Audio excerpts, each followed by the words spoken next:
When the Canelo Caleb Plant negotiations were seemed to kind of go south, Triple G's name popped up again. Is that just kind of something people were saying in media, or did you get a call? Was there any life to that, really? I tell you, Steve, it was so hard to make those first two Canelo fights. If you remember, Canelo still holds the record as the only champion from Mexico to ever vacate the WBC title. So when the WBC mandated that Canelo fights Triple G, that he decided it wasn't time for him yet. He wasn't ready for Triple G.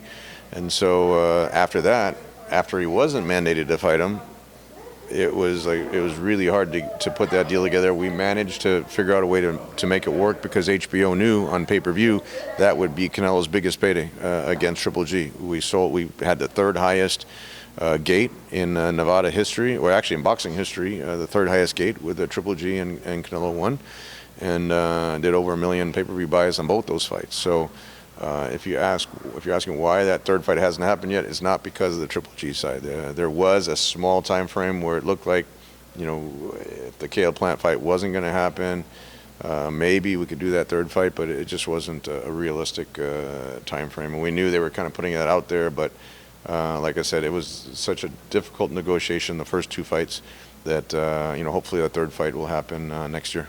Hopefully, man, because I feel like fans still talk to me about that fight, and even Caleb's brought it up, kind of leading up how Canelo, he believed Canelo lost the first one, if the second one was close. We all believe Canelo lost the first fight, and the second one was close.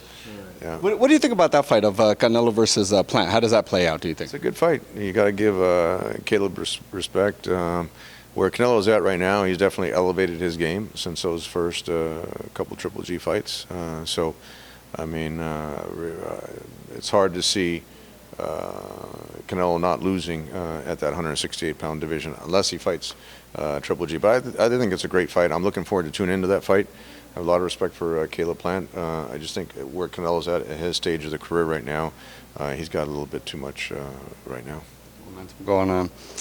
Another big fight I want to get your take on, man. Fury Wilder 3, 2 weeks. It's the biggest one, right? The biggest one there is, the heavyweight championship of the world. How does that play out? I know a lot about both the guys. If you remember, Deontay Wilder came in. Emmanuel Stewart brought him in as a sparring partner for Vladimir Klitschko, and Vladimir helped Wilder quite a bit during those times. Deontay got to see how Vladimir ran his training camp, how Emmanuel ran the training camp as a heavyweight champion with so many title defenses. Vladimir was very structured and very methodical with how he trained, how he put everything together, and I think Wilder learned a lot from that. Fury was also in one of the training camps, but not as a sparring partner. Emmanuel just kind of brought him in because he was a lot younger and still a little bit green at the time, but he had also picked up a lot from those camps. So then naturally I know Tyson from the fight that he had with Vladimir, and he did virtually the impossible, come to Germany and beat Vladimir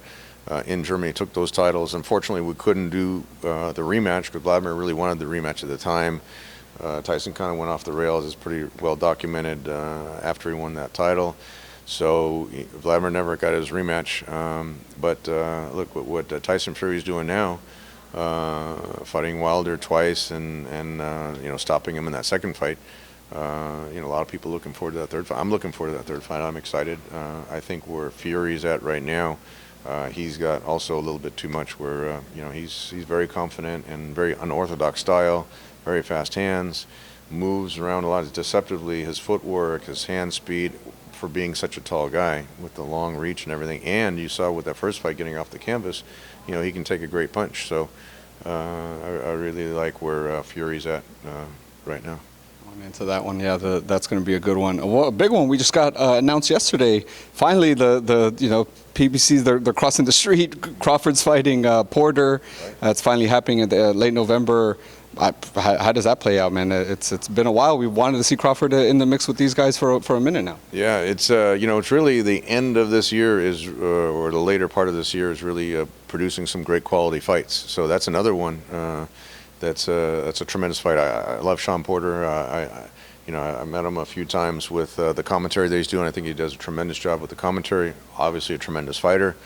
With Crawford being where he's at, I give the edge to Crawford. He just has shown that he's pretty elite where he's at. So, but that's a great fight I'm looking forward to, as well as the Usyk AJ fight. Right, that's another which one. I also am. I know a lot about both those guys because Usyk's with K2 Promotions Ukraine. I was running K2 Promotions here in the United States. We did all the Klitschko fights. I was able to put Usyk on 2 of the HBO shows, so he got some U.S. exposure, and that's a tremendous fight. You can't overlook Alexander Usyk because what he did in the cruiserweight, and now moving up to heavyweight. He's got the fast hands, southpaw stance. He can punch. We saw with when he fought Gassiev, in the final of that World Boxing Super Series.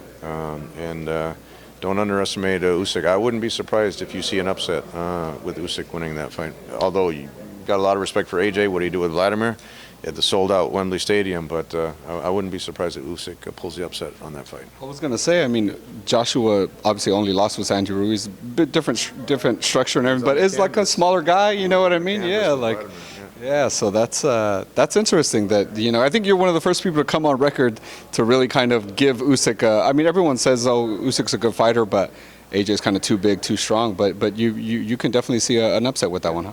Yeah, I wouldn't be surprised at all. Usyk has passed every single test he's been in. I think AJ's confidence also after that Ruiz fight, you saw he fought pretty tentative in the rematch. Definitely won the rematch, got his titles back, but Usyk is a totally different fighter than Andy Ruiz is. So I think it's going to be a great fight either way, but like I said, I'm not going to be surprised if Usyk pulls the upset. Man, it's going to be interesting. A lot of good boxing. Hopefully a Triple G announcement before the end of the year. Tell the fans, Tom, what's going on with 360 and what other fighters you got going on? Well, Ioka just had a big win over in Japan. He defended his title against mandatory Rodriguez, and he's supposed to fight again in Japan at the end of the year in December. So he's that whole mix where we started that Superfly series with Chocolatito and Estrada and Quadras.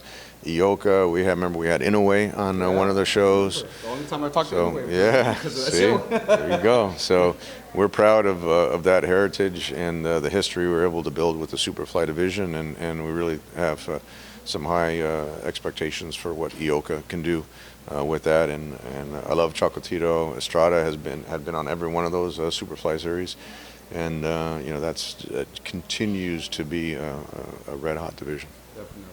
Tom, tell the fans where they can follow you, see what's the latest going on with 360 and what you got going on. 360 Promotions on Twitter and Instagram, and also Tom LOFFLER 1 on all the social media. So looking forward to interacting with the fans. I love coming out early, seeing the early hardcore fans coming out for the tailgate. Like I said, we were at the Forum together and hanging out, and I really love that interaction before the show starts, because those are really the fans that are the lifeblood of the sport. They're really the hardcore fans, and you really need to.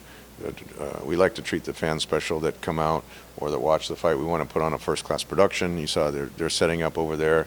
We're spending a lot of money on the production for this show. We want to make it look good. That's going to be broadcast internationally all over the world. It's going to be awesome. Tom kicks it with the fans, so come early and hang out, have a drink with Tom. Have a beer on Mexican Independence Day. There it is. Thank you so much, Tom, for your time as always, sir. Good to see you.